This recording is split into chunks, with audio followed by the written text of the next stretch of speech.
자, 이제 역사적 관측으로 들어가는데요. 우리 저자부 되게 중요합니다. 요한복음이 한 명에 의해서 기록된 것일까 아니면 기록자가 여럿일까? 이게 이제 중요한 질문입니다. 한 명일까 여럿일까? 자, 우리 이 질문을 먼저 가지고 요한복음이 그것이 목격자의 증언이든지 아니면 다른 기록된 문서이든지 요한복음을 기록한 사람은 한 명이 아니라는 겁니다. 그게 제 입장인데요. 다시 말하면 그게 목격자든지 아니면은 뭐 기록된 문서든지 요한복음이 현재 여기에 이르기까지 하나의 문서나 하나의 목격자에 의존되어진 책이 아니라는 이야기입니다. 굉장히 다른 청들이 있어요. 이렇게. 여러분 삼각관한데 절벽 앞에 보면은 모든 자연은 두리뭉실하는데 인간이 손이 닿으면 직선이 되잖아요. 직선으로 깎여진 절벽 앞에 서면은 자연이 그동안 어떻게 흘러왔는지 흔적들이 이렇게 청이 남아 있는 거하고 똑같습니다. 그래서 요한복음을 가만히 보면 그 청이 있어요. 우리 한번 보도록 할게요. 요한복음이 다청적 증언자에 의존하고 있다는 사실은 복음서 자체가 말하고 있는 바인데, 먼저 요한복음 21장 24절의 증언 우리 한번 볼게요. 이렇게 제가 읽어보겠습니다. 이 일들을 증언하고, 마지막 21장의 에필로그의 내용입니다. 제가 아까 이야기했는 건 에필로그는 뒤에 덧붙여졌다고 말했는데 보세요. 이 일들을 증언하고 이 일들을 기록한 제자가 뭐라 그러죠? 제자가 이 사람이, 후토스가 또 지시대명사가 또 사용되어졌어요. 후토스, 이 사람이다. This man 이런 말이에요. This man, 이 사람. 근데 헬라어의 지시대명사 이것저것은 객관적 거리가 아닙니다. 그렇게 생각하면 안 돼요. 영어도 마찬가지고 this, that, 뭐 this나 that 사용될 때는 객관적으로 시간이나 공간이나 간격을 말하는 게 아니라 주관적인 겁니다. 주관적. 멀리 있더라도 this라 설 수도 있고 가까이 있더라도 that 이렇게 설 수가 있는 겁니다. 이게 굉장히 중요한 용법이에요. 헬라어도 마찬가지예요. 여기서도 이렇게 말합니다. 이 사람이라 이렇게 말하고 더 중요한 건 그 뒤에 나오는데, 그 뒤에 뭐라고 나오는가 하면은 우리가 나와요. 우리가. 이 사람이 증언한 게 참인지를 누가 확정을 했는가 하면 우리가 했어요. 우리가.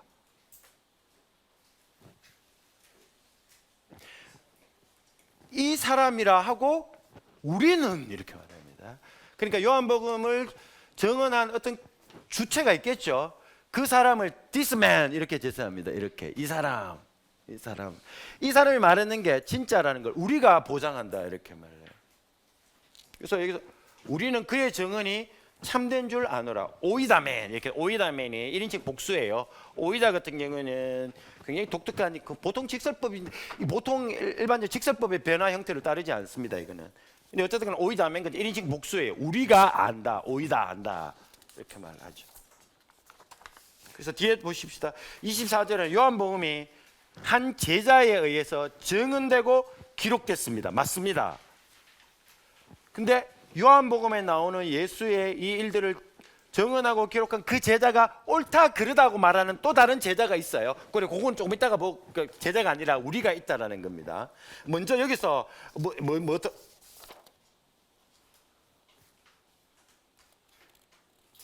지금 제가 여러분들하고 똑같은 거 읽고 있는 거 맞죠? 네. 예, 맞습니다. 자, 그 다음에 보죠. 이제 먼저 우리가 누군지 조금 이따가 보고요. 이 사람 가리키는 그 사람이 누군지부터 먼저 봐야 됩니다. 먼저 한번 볼게요. 요한복음에 나오는 예수의 일들을 증언하고 기록한 그 제자가 누군가?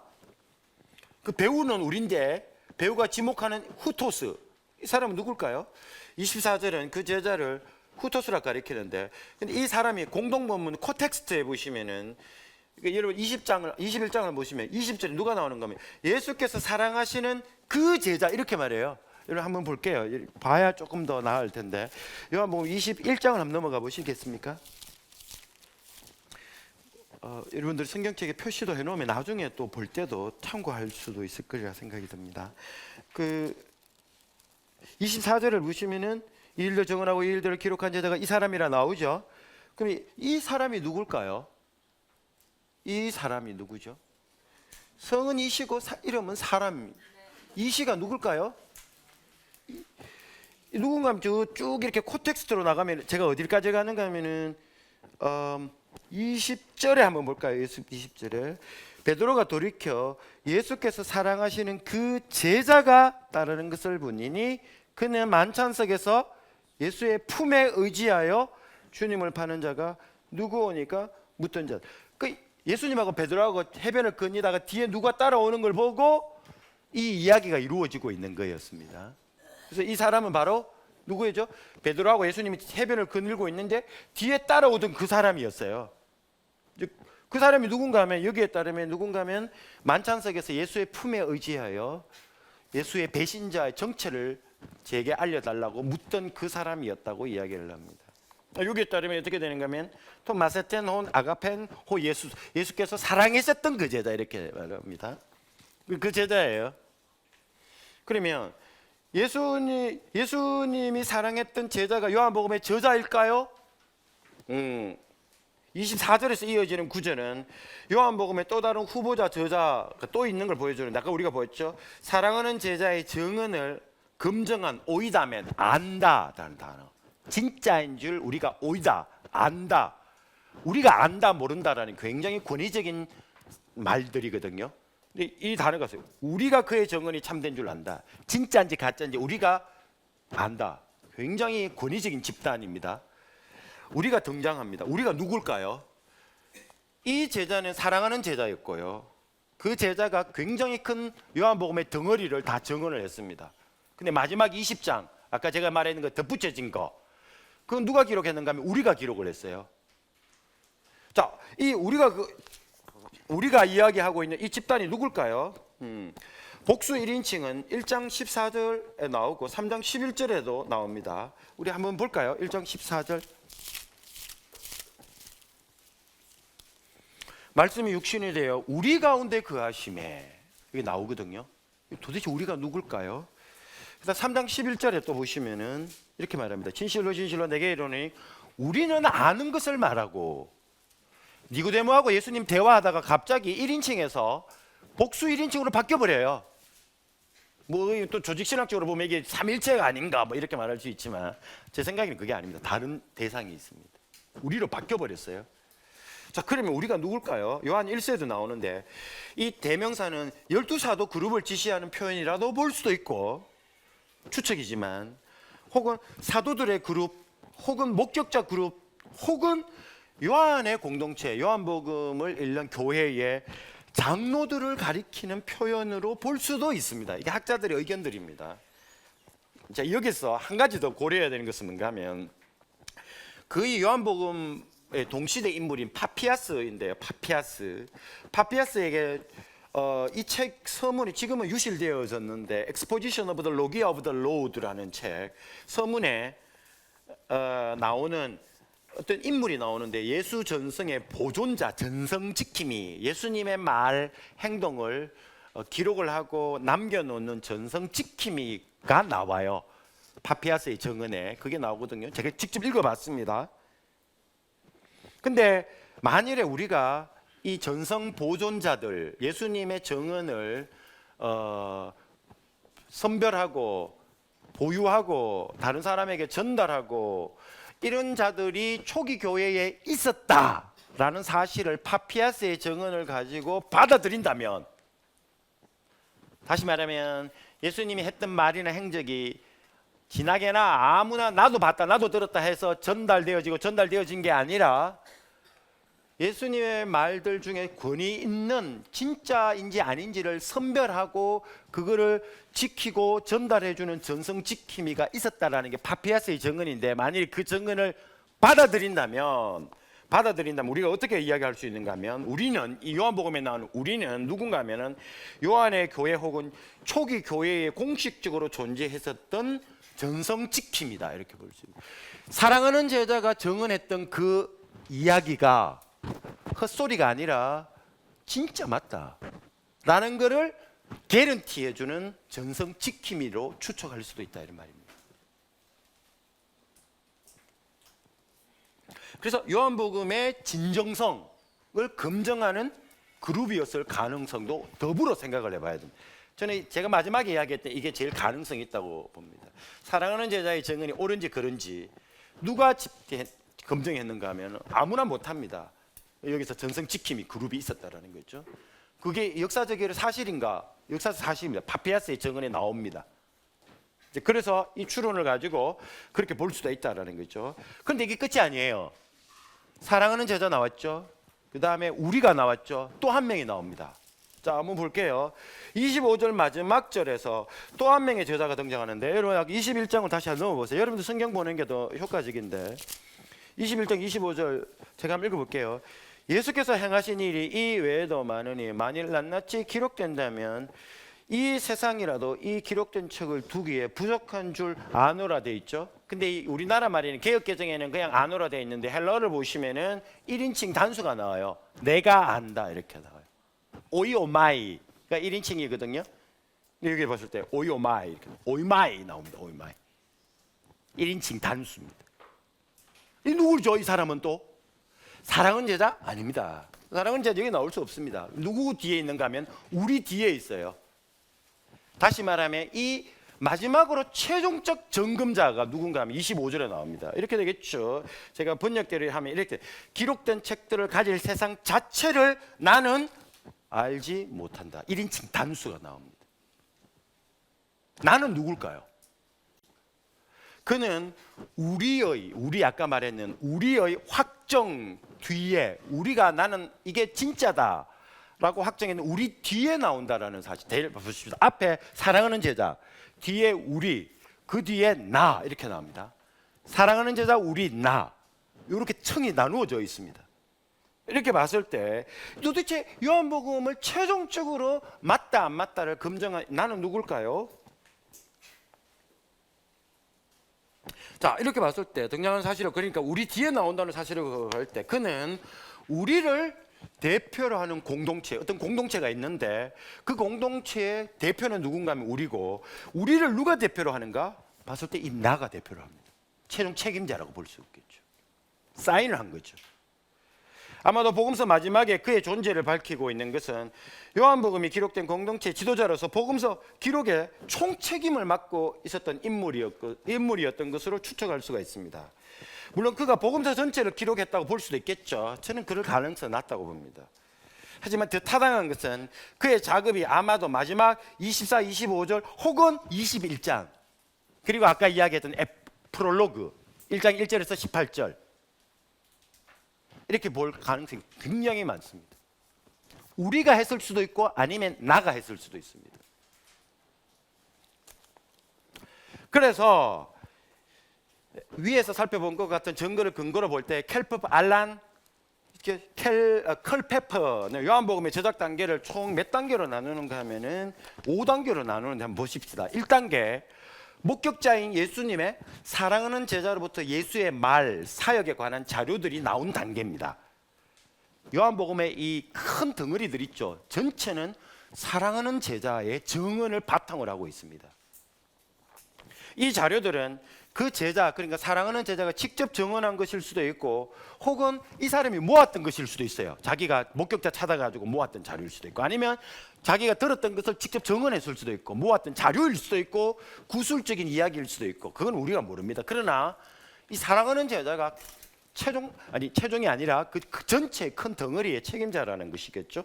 그 레이먼 브라운과 C.H. 도드는 이 전성이 공간복음 내용과 독립적으로 존재했던 것이라고 믿습니다. 그러니까 사랑하는 제자가 요한복음에 말하고 있는 이 덩어리들은 공간복음을 형성을 만들어 주었던 예수님의 전성하고 다른 흐름이었다, 이렇게 이야기를 해요. 그게 레이먼드 브라운과 도드의 이야기인데, 하지만 이 말이 필연적으로 요한복음의 공간복음서의 존재를 몰랐다라는 것을 의미하는 건 아니에요. 제가 봤을 때는 요한복음 이 사랑하는 제자가 말했던 증언들이 사랑하는 제자는 공간복음에 나오는 내용을 알았을 가능성이 굉장히 많아요. 이게 증거가 몇 가지 증거들도 제가 좀 제시해놨는데 있습니다. 알았을 가능성이 있습니다. 어쨌든 간에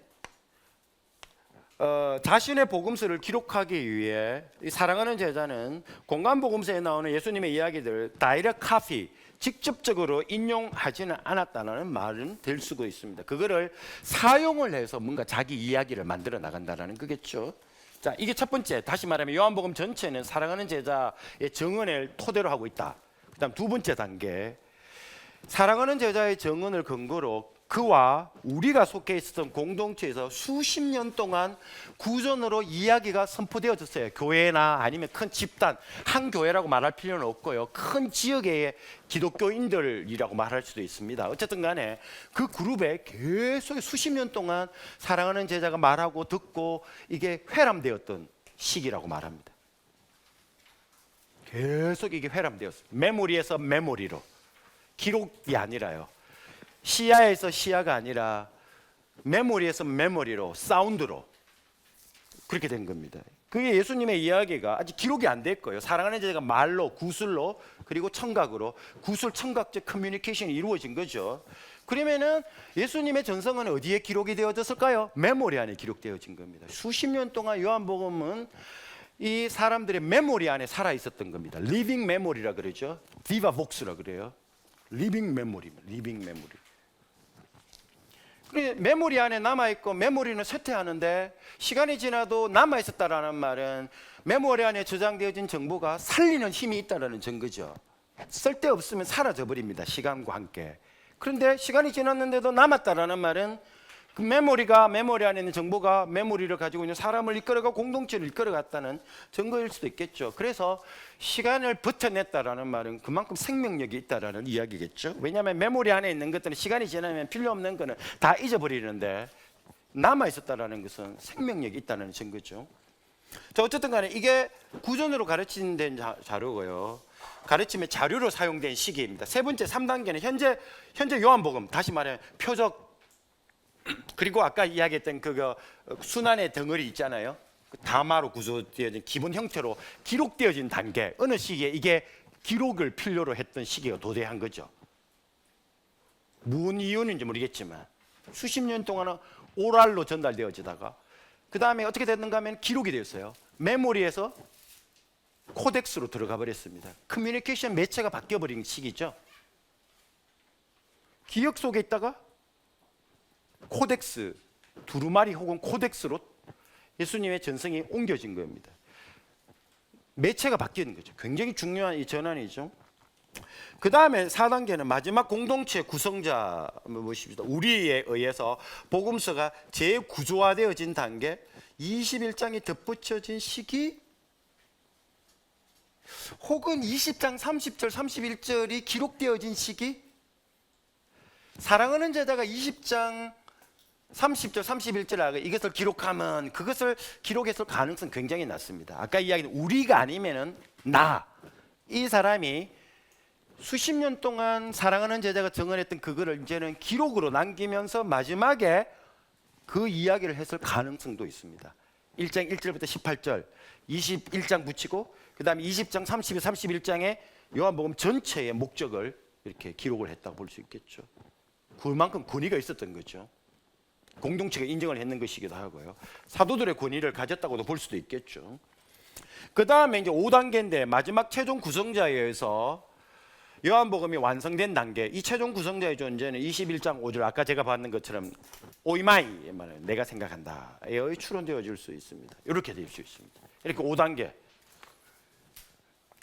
예수님 입에서 제자들의 귀로 전달 이루어져 예수님의 의록은 메모리 안에 있다가 사랑하는 제자가 정보들을 가지고 왔어요. 그리고는 다시 입에서 기억으로 커뮤니케이션을 했던 단계. 수십 년 동안 예수의 기록들이 요한복음에 나오는 기록들이 구전으로 소리로 이렇게 전달되어진 단계였습니다. 조용한 읽기가 아니라 대중적 읽기를 통해서 사람들은 사운드를 통해서 예수님을 만나게 된 거죠.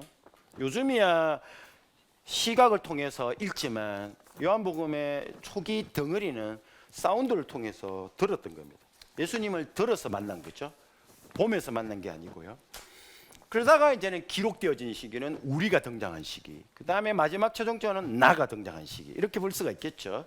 그래서 이를 전체적으로 봤을 때 사랑하는 제자, 예수님, 사랑하는 제자, 우리, 나 이렇게 구성되어질 수가 있다고 볼 수가 있겠습니다. 자, 이제 되게 중요한 주제로 이제 들어가는데 도대체 이 사랑하는 제자가 누군가 이 주제입니다.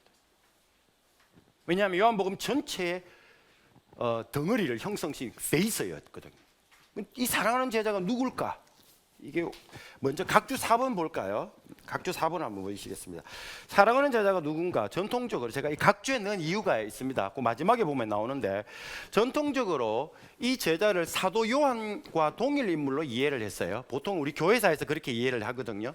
근데 고을에 있는 이 주교 이레네우스는 예수의 가슴에 기대어 있던 주의 제자 요한은 아시아에 있는 에베소의 그의 저택에서 복음서를 기록했다라고 이레네우스가 이야기를 하고 있습니다. 이 책에서. 그래서 그의 말에 따르면 요한복음서 예수의 가슴에 있던 자는 예수께서 사랑하시는 제자였습니다. 그러므로 요한과 사랑하는 제자는 동일 인물이다. 이렇게 추론이 될 수 있겠죠. 교회사의 정언에 따르는 겁니다. 하지만 요한복음에 그렇게 동일시하지는 않아요.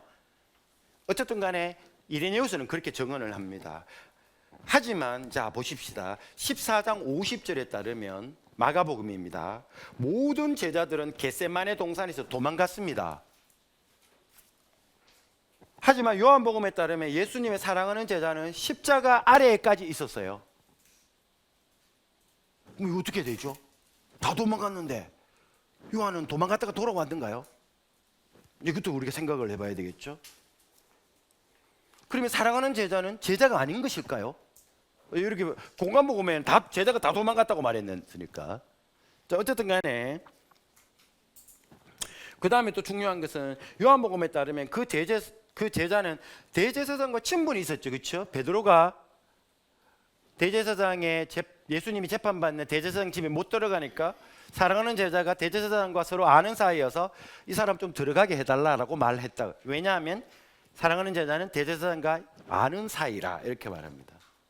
그래서 어떻게 되는가 하면 하지만 요한은 갈릴리 어부 출신입니다. 갈릴리 어부가 어떻게 대제사장과 고위직과 친분이 있을 수가 있을까요? 뭐 그래요. 어떤 사람은 갈릴리 어부였는데 아마도 요한이 그 고기를 잡아서 대제사장 집에 이렇게 전달하는 사람이 아니었을까? 뭐 이렇게 추측하는 사람도 있습니다.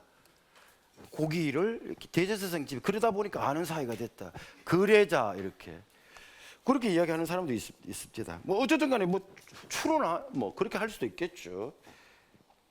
따라서 우리는 저자에 관해서 복음서 안에 나오는 정언에 좀 더 의존할 필요가 있는데 복음서에는 예수의 사랑받던 제자를 누구로 묘사하는가 보면 복음서에 나오는 여러 증거들은 나사로를 사랑하는 제자로 볼 수 있게 해요. 나사로는 예수의 사랑을 받던 자로 11장 3절에 묘사합니다. 예수께서 사랑하시는 제자가 병들어 죽게 되었더라 이렇게.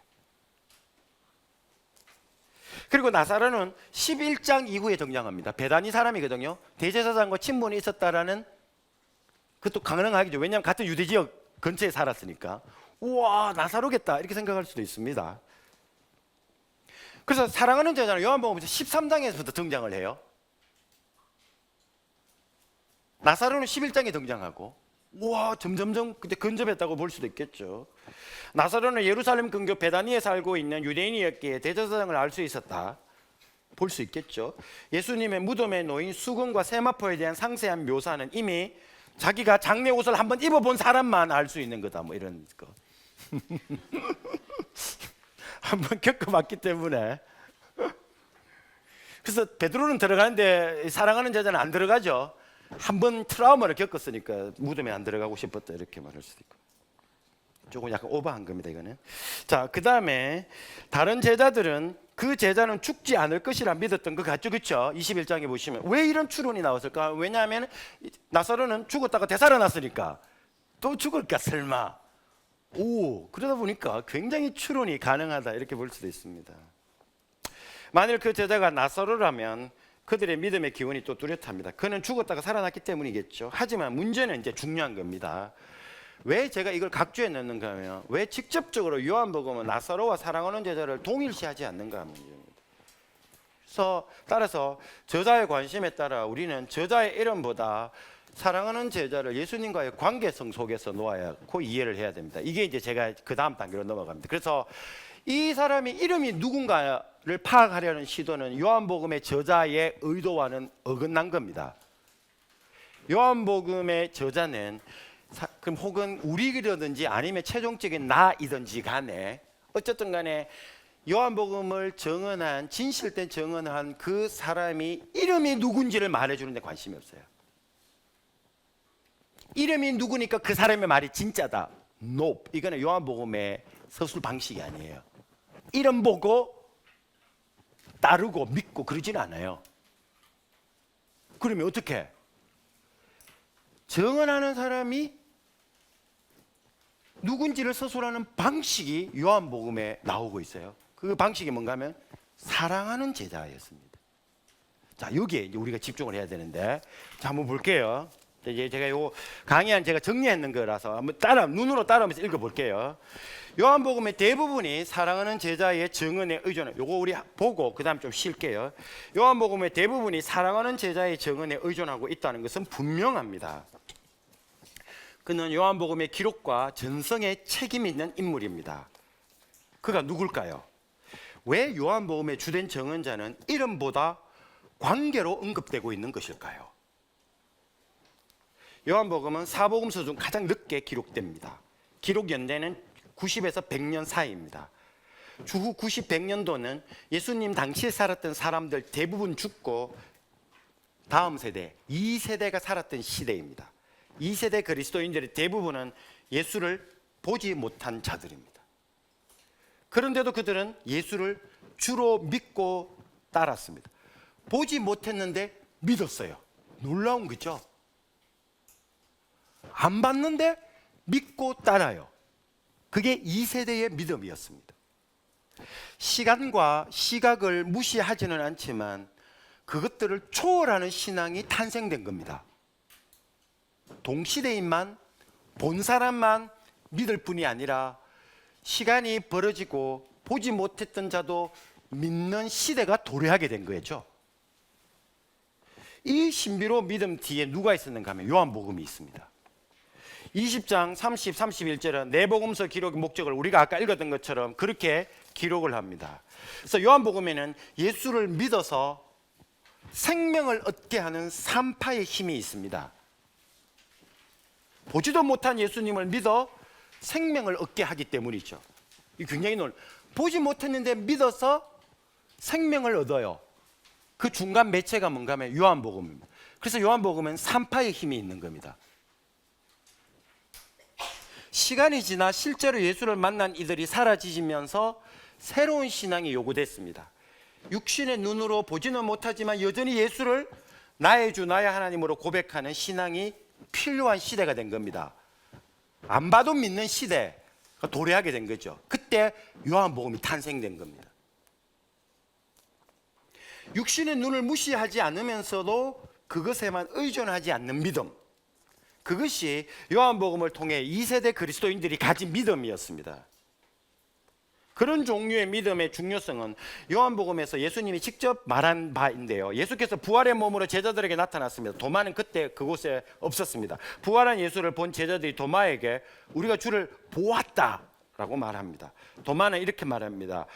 내가 그의 손에 못자국을 보며 내 손가락을 그 못자국에 넣으며 내 손을 옆구리에 넣어보지 않고는 믿지 않겠느라. 안 보고 안 만지면 안 믿겠다, 이렇게 말했습니다.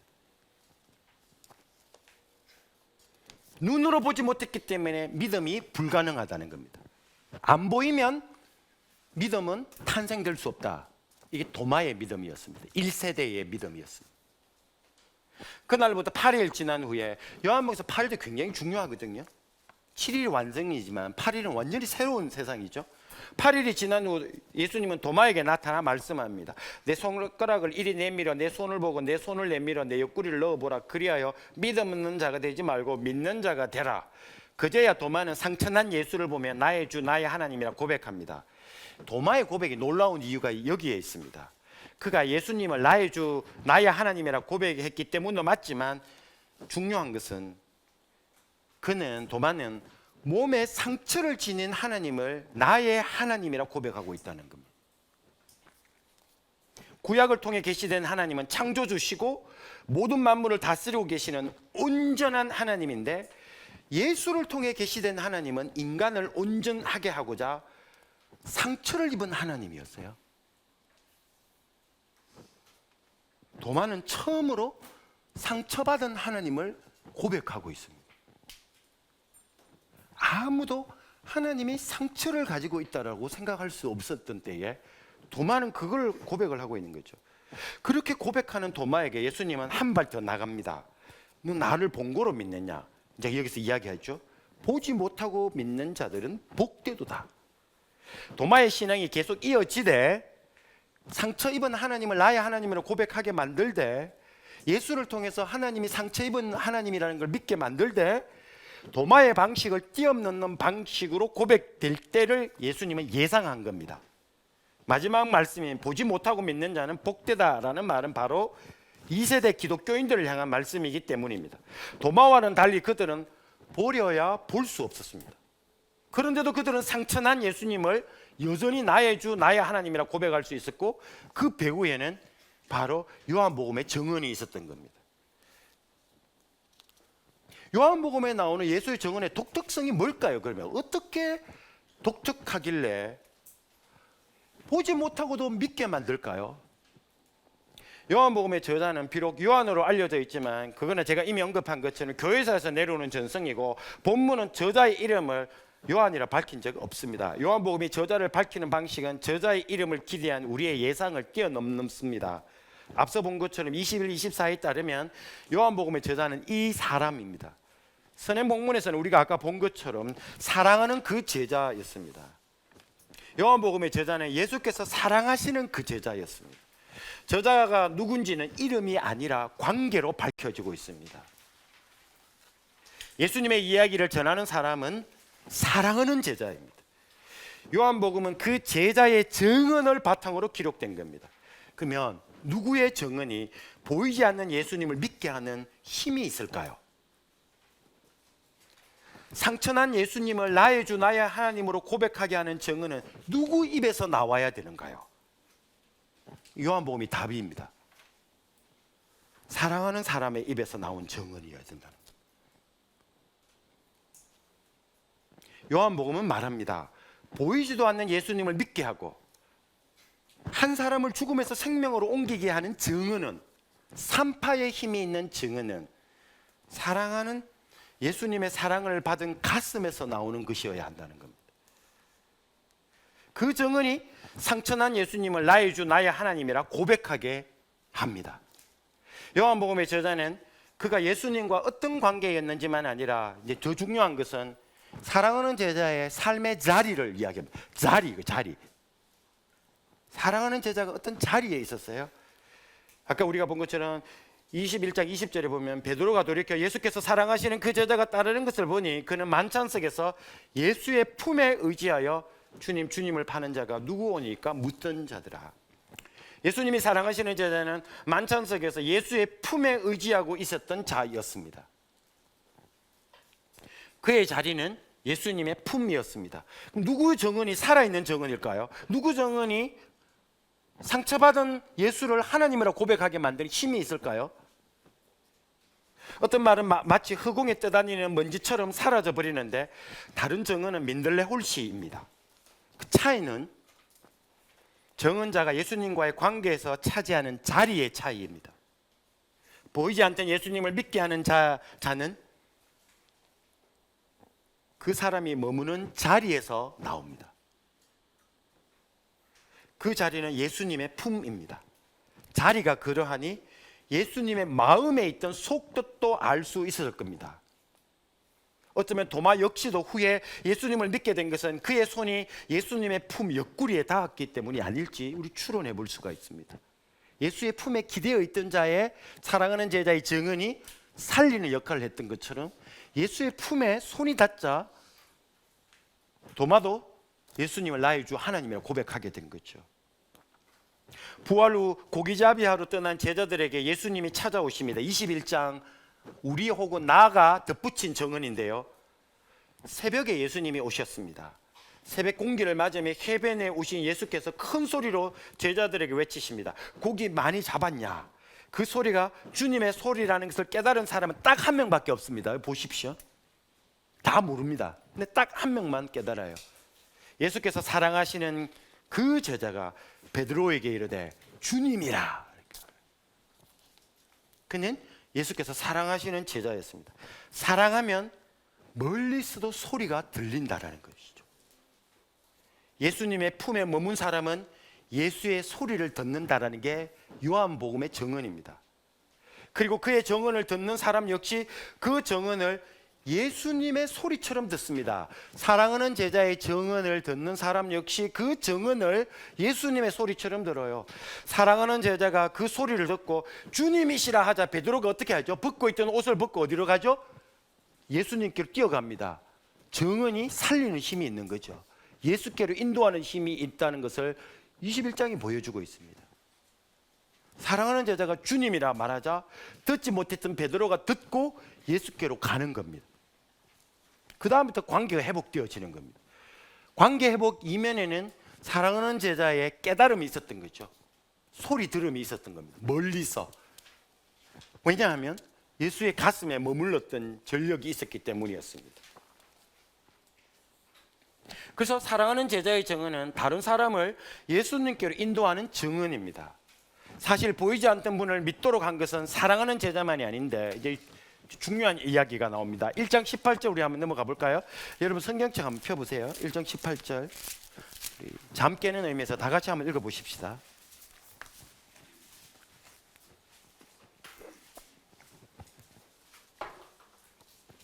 시작. 본래 하나님을 온 사람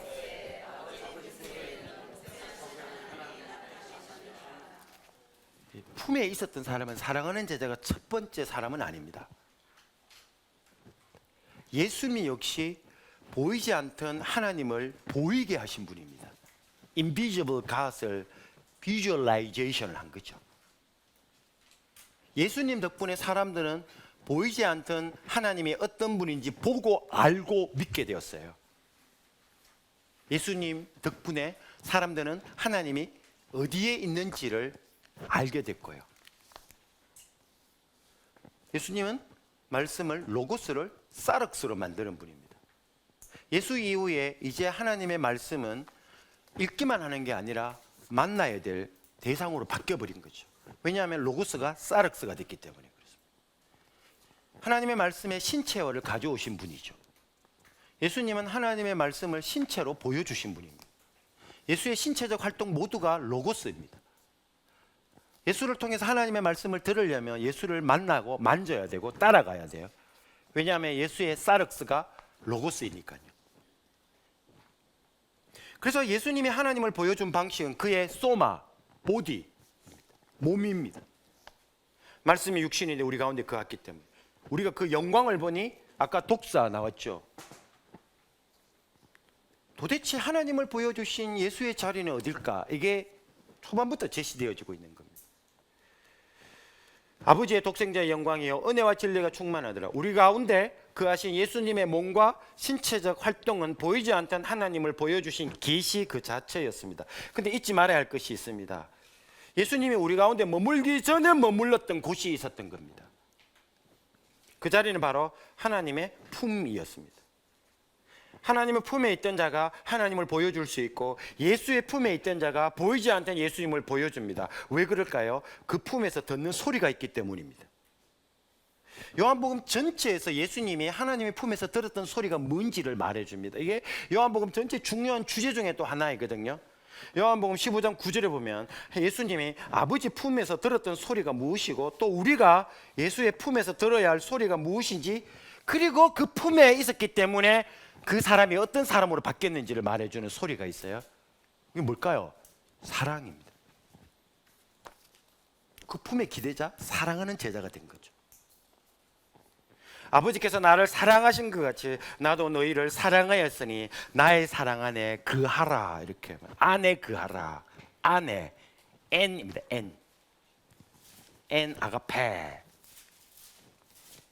아버지 품에서 아버지의 사랑을 받은 예수의 정언이 보이지 않는 하나님을 들어 보이는 계시가 되었고 예수의 품에서 예수의 사랑을 들었던 사랑하는 제자의 정언은 기독교 2세대들로 예수님을 보고 믿게 한 신앙의 근거가 된 것입니다.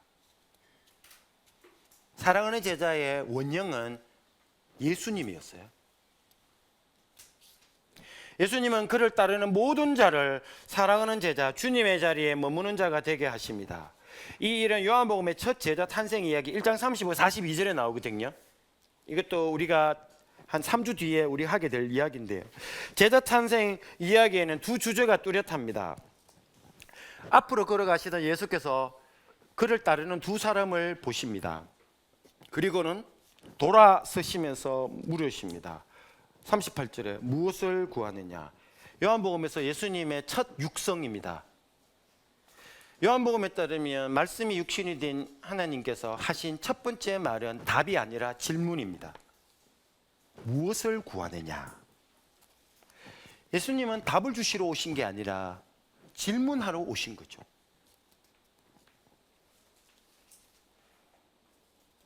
예수님은 묻지도 않는 자에게 답부터 주시는 분이 아니십니다. 무엇을 구하느냐? 먼저 질문하십니다. 그래서 스스로 생각하게 하시는 거죠. 예수님이 우리에게 원하시는 바는 도대체 내가 무엇을 원하고 있는지를 보는 겁니다.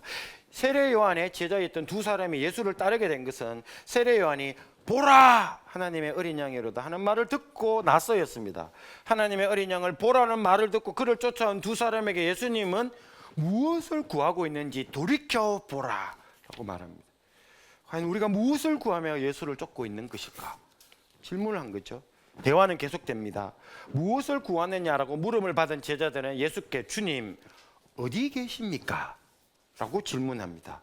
그러자 예수님은 그들에게 와보라 하십니다. 이것도 3주 뒤에 우리가 하게 될 겁니다. 예수님의 말을 듣고 제자들은 가서 계신 데를 보고 그날 함께 거합니다.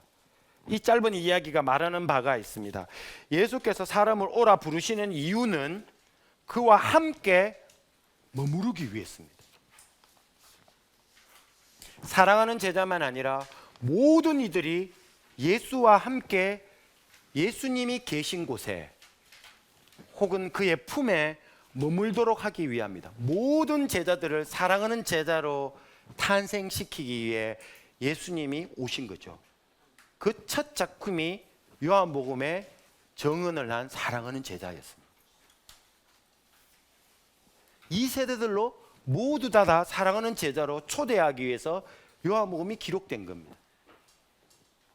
주님을 보지 못한 2세대 기독교인들이 상처난 예수님을 나의 주 나의 하나님이라 고백할 수 있게 만든 요한복음의 저자가 예수님이 사랑하시는 자이자 주님의 품에 머물던 자라는 사실이 우리에게 말하는 바 두 가지로 요약할 수 있습니다. 첫째, 오늘날 교회의 정언이 살아있고 살리는 힘을 가지는 길이 무엇인지 말해 줍니다. 주님의 품에 머무십시오. 그리고 하나님의 사랑이 당신의 가슴에 불타오르도록 하십시오. 그것은 보이지 않던 하나님을 우리에게 보여주신 예수의 길이고 예수를 보지 못한 2세대 기독교인들에게 상처난 하나님을 나의 하나님이라고 고백하게 만든 사랑하는 제자의 길이었습니다. 둘째, 예수를 정언하기 위해 예수의 품에 머물러야 하는 건 아닙니다. 오히려 그 반대입니다. 사랑하는 제자는 정언하기 위해 머물렀던 게 아니라 머물렀기 때문에 정언할 수 있었고, 전하기 위해 주의 사랑을 간구한 것이 아니라 주의 사랑이 그의 가슴에서 타올랐기 때문에 다른 사람에게 주의 소리를 들려줄 수 있었던 겁니다. 예수께 오는 자는 정언자이기 전에 머무르는 자입니다. 그래서 제자들이 주님 어디에 머무십니까? 라고 물었던 겁니다.